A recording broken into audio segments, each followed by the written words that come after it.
Keluarga Bribda Ignatius Dwi Frisco Sirage meminta pelaku penembakan juga bisa dihukum secara adat Dayak. Keluarga berharap proses hukum terhadap pelaku penembakan Bribda Ignatius bisa berjalan. Saat ini, para anggota atau setidaknya yang dilaporkan saat ini 2 anggota Densus 88 sudah ditetapkan sebagai tersangka dan menjalani patsus.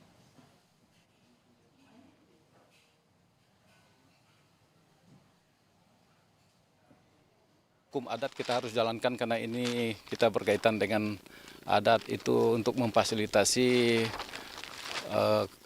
kejadian yang di dunia dan nanti untuk di akhirat itu. Ini kita belum mendapatkan informasi terbaru, namun memang salah satu yang harus kita tuntut itu adalah pati nyawa itu melalui hukum adat. Itu sudah kita bicarakan, namun sedang berproses. Sebelumnya, saudara, keluarga korban mendapat informasi berbeda tentang insiden yang menimpa Bribda Ignatius Dwi Frisco Sirage. Pengacara keluarga korban, Jailani Kristo, mengatakan pada hari Minggu, orang tua korban mendapatkan telepon dari pihak Mabes Polri yang menyebut anaknya mengalami sakit keras sehingga keluarga diminta untuk datang ke Jakarta. Namun pada faktanya, anaknya sudah dalam kondisi tidak bernyawa. Bukan sakit keras, tapi pembunuhan oleh rekannya. Dan lebih lengkap terkait dengan kasus hukum anggota Densus tertembak seniornya, kita segera bergabung dengan jurnalis Kompas TV Renata Panggalo dari Bareskrim Mabes Polri. Sejauh apa kemudian, Renata, proses hukum yang berjalan untuk kasus ini?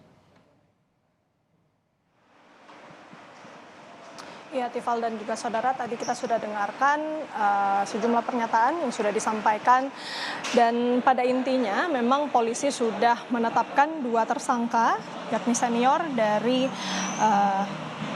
korban, yakni Bribda IDF, yaitu 2 tersangka saya sebutkan. Yang pertama adalah Bribda IM dan juga Bribka IG. Mereka berdua ini diduga melakukan pelanggaran kode etik kategori berat dan sudah dipatsus, tepatnya di ruang sel patsus Biro Provos Divpropam Polri. Untuk selanjutnya memang penyelidikan masih akan terus dilaksanakan oleh pihak kepolisian, tepatnya oleh Polres Bogor, untuk mengetahui selain pelanggaran etiknya ini juga akan didalami tentang tindak pidananya. Karena tentu tadi kita juga sudah dengarkan ada sejumlah kronologi yang sudah disampaikan oleh pihak kepolisian yang menyatakan bahwa ada unsur kelalaian yang dilakukan oleh Bribda IM yang tidak sengaja diduga tidak sengaja mengeluarkan senjata api itu yang kemudian meletus dan mengenai sejumlah anggota tubuh daripada Bribda IDF, yakni mengenai di telinga sebelah kanan yang kemudian menembus di tengkuk belakang sebelah kiri. Dan dari kronologi yang sudah disampaikan tadi juga dijelaskan bahwa dalam saat perjalanan ini kemudian Bribda IDF meninggal dunia karena memang sudah tidak tertolong lagi, karena lagi-lagi ini mengenai tempat yang cukup vital di bagian kepala. Terkait dengan barang bukti juga sudah dikumpulkan oleh pihak kepolisian hasil dari olah TKP yang langsung dilakukan di tempat kejadian.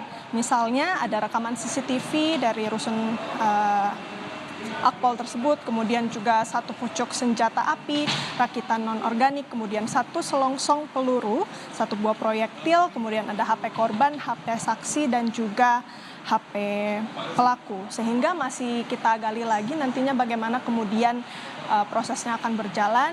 Unsur kelalaian ini yang sepertinya yang menjadi ataupun diutamakan oleh pihak kepolisian untuk menduga bagaimana kemudian tindak pidana yang dilakukan oleh kedua tersangka. Tifal.